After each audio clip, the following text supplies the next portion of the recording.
ए बच्चा सब, मिला शरारती नेवला से रेलगाड़ी बॉब के साथ। शहतूत के झाड़ के चारों तरफ नेवला के पीछा कैल बंदर।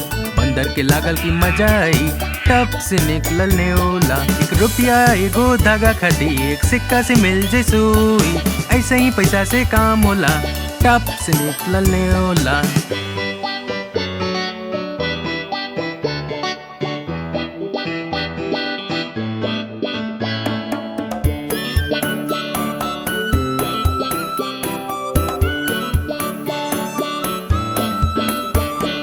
जिमी के भइल बा सर्दी थोड़ा सा, टिमी के भइल बा खसरा। ऐसे ही कहानी चलेला, टप से निकलल नेवला। आधा मुट्ठी भर चावल, आधा मुट्ठी भर गुड़ के टोप। ऐसे ही कहानी चलेला, टप से निकलल नेवला।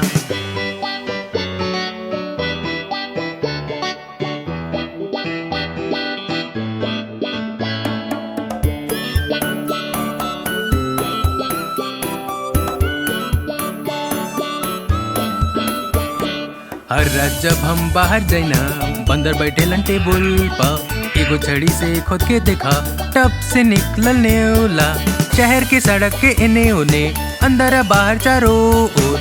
ऐसे ही पैसा से काम होला, टप से निकलल नेवला।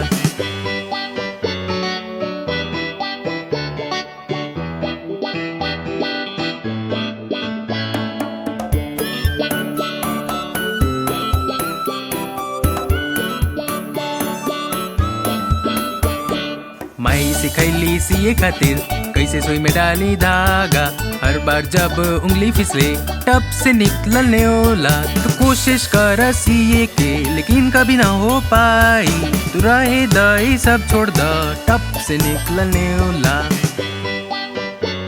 का मजा आयल सब कोई के? जल्दी वापस आइहा और मस्ती खातिर।